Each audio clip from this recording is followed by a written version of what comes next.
Rev up your engines!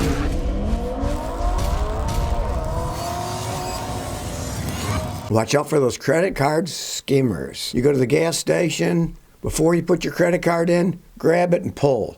If you pull and a piece comes out that's a skimmer, go away. Go to a different gas station. They just found 7 of them on the East Coast in 7-Eleven stores. Somebody stuck them in and they get your information, they give it to somebody else. Then you wonder what happened. Well, all you got to do is grab the piece before you put the credit card in and pull on it. If it wiggles or comes out, there's a skimmer in there, go someplace else to get your gas. It's that simple. But you got to think about it because there's con men out there doing it, and they just caught 7 of them at 7-Elevens on the East Coast. So watch it when you fill it up. And if you're really worried, go inside, pay inside. Then you don't have to worry about it at all. You're inside, and then you put it in a machine in the store. The outside's open. Anybody can go in there, sneak things in, take your information. Inside the store, it's a lot more secure. All right, a Tesla driver says he discovered poison in their frunk along with a dead rat after he had it serviced. There's no competition, really. So it's kind of like you're screwed. You go to them, they'll charge you whatever they want. They take forever to fix your car. I knew a guy's waiting 3 months to get a fender.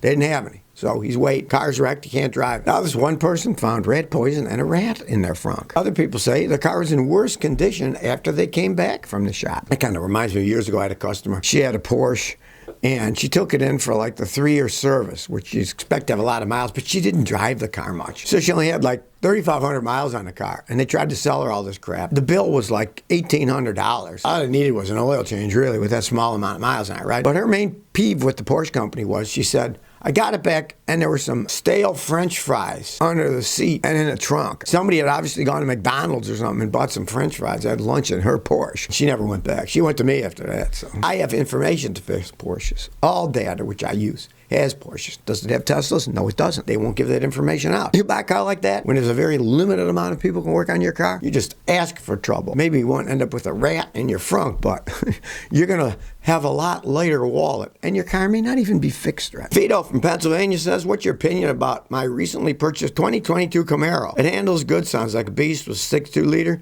V8, and is good on gas. Was a good choice since they won't be making them in 2023? If they stop making a model, especially a sports car, and you buy the last year it was made, a lot of times they become collector's items. You know, I'm not a big GM fan, but they don't sell that many Camaros. That's why they're not making them anymore. It's not a big seller anymore. It's not like the Mustang that was a big seller with Ford. The Camaro, they even stopped making for a while, then they brought them back again. They never stopped making the Mustangs, right? But the Camaros, they stopped because they weren't making enough money because they weren't selling enough of them. But the last one, what the heck? It could be a collector's item. Take care of it, you know, change the oil every 5,000 miles and see what happens. Philip Deutsch says, when I fill my cup with gas, I have to barely squeeze the trigger or it will shut off. What could be wrong? All right, well, here is how it works. When you put your nozzle in a gas tank, there's a sensor in the nozzle. When you're filling it up, it should be free-flowing. The gas goes in, and then the air that's in the tank, that's mainly empty, has to go somewhere. It's supposed to go through the evap system, through the evap vent valve, which is supposed to vent it away through the charcoal canister that filters it so it doesn't pollute the air. That system's not working. And so the pressure builds up. Instead of the air going through these pipes and then out the charcoal canister through the evap vent, that's blocked. So all that air pressure comes back out at the pump. So the pump thinks it's full because when you get near full, it builds up pressure right by the pump and then it turns the nozzle off. Yours thinks it's full when it isn't because your evap vent system isn't working. Now in most cars, replacing the evap canister vent valve will fix it. But sometimes the canisters itself, the evap canisters are bad. Then you got to replace the whole thing. And some of those things are $500, $600, $700. And some of them you got to drop the gas tank because they're on top of the gas tank. So you got to drop it to get to it. It can be a real pain in the wazoo. Dog says, please include this interesting question in one of your videos. I got a 2005 Ford 500. I was once getting out of my car, locked it, and the car started by itself. Doesn't have auto start or anything installed. I've never done it since then. What the heck? Well, that is a good one.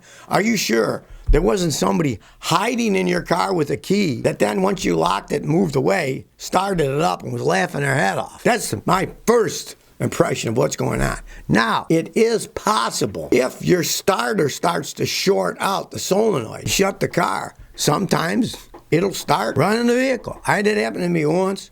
My first car was an Opel, and I locked the door, and all of a sudden the car started, and it was running towards my father's Impala. So I got it between them, and they crushed my leg. It was pushing, and finally I'm screaming. My mother comes out, unlocks the door, and turns the car off. So it is possible, if your starter system out, that it could start itself. But generally, then the starter's going to be broken, and you'll have to replace the starter. You said it's never happened again. So I'm thinking more towards somebody was hiding in the car and started it up, because if it doesn't have auto start on it, I mean, the only way it can start itself off is by the starter shorting out. In most cases, the starter will be shot.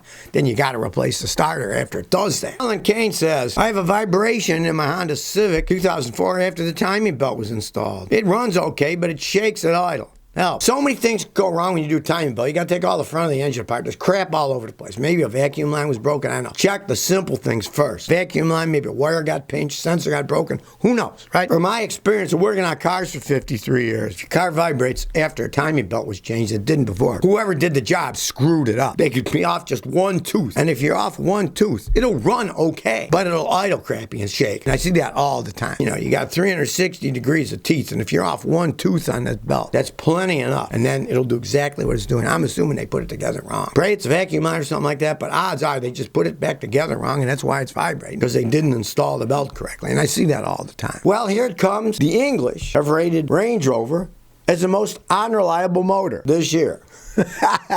Even they're admitting their stuff is junk. Range Rover SUV. Yeah, they got too many Rovers in there. Need to cut some of them out, you know? Got a rating of 20.2 out of 100. This is by the English themselves. Well, they're obviously not stupid people. And the other unreliable cars they decided in England were, no surprise, Audi, BMW, Bentley, and Porsche. Or I should say Porsche. So the English have said that their Range Rover is the most unreliable vehicle that they sell there in England. And interesting enough, this is in vehicles that are less than 10 years old. It's used ones, if they've been around a while, but less than 10 years. They really fall apart when they're older than that, but this is ones that are less than 10 years old. Number 2 on the list was the BMW M3, which used to be the M series were really high. Well, they aren't anymore. They got a score of 21.4 out of 100. Expensive luxury cars that are made like crap and break down. I mean, it's no surprise to me. I've known this for years. Well, now even the English are realizing this themselves. You might stay clear of Range Rovers or any type of Rovers. Other ones are on the list too. Because, as I've been saying for years, they are endless money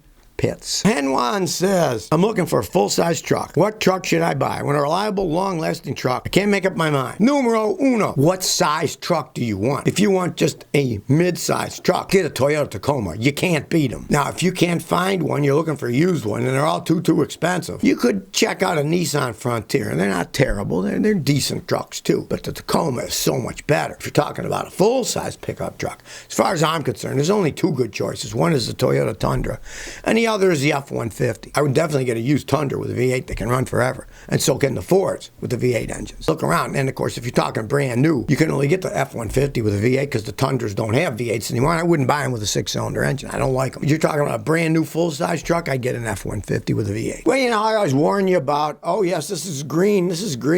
Well, a lot of it's just lies. And Austrian Airlines was cited for lying about having sustainable green jet fuel for their jets. Now, this Austrian Airlines promised 100% green fuel between the Austrian capital of Vienna and Venice in Italy. Vienna to Venice. See if you can say that 10 times really fast, right? Well, they just flat out lied. Now, as the law stands today, they're only allowed to use 50% sustainable fuel mixed with the other. And they just flat out lied and said, oh yeah, you know, we're using 100% sustainable. And they weren't. And people just lie. I mean, you see it all the time, especially since this campaign of being sustainable was done through an advertising agency. And everybody knows what advertising agencies are. They lie for a living. They'll do whatever the client tells them to do. They don't care if they're telling the truth or not. It's nothing to them. And Austrian Airlines, which is a subsidiary of the German Lufthansa, here's what they said to defend themselves. In our defense, ticket purchases would contribute to the airline's investment in sustainable aviation fuel as a direct offset for the conventional fuel necessary for the flight. They lied and they said, well, we're trying to get that way. They said it was 100% and it wasn't. And now they just flat out lie and say, well, that'll help us make it to 100%. Typical. You know, they don't even admit. People tell you all kinds of lies. Oil companies lied to me. They'll say, this oil is the same oil that we use in the race cars. You can put it in your regular car. No, it isn't. The one they put in the race cars is completely different. Same with their fuel. The fuel for race cars is highly refined fuel. It's not the gasoline you buy at the pump, and then they say, oh, it's 99% the same. No, it isn't. They just flat out lie. Be wary when somebody says something is green, because odds are they're either completely lying or they're stretching the truth quite a bit. So if you never want to miss another one of my new car repair videos, remember to ring that bell.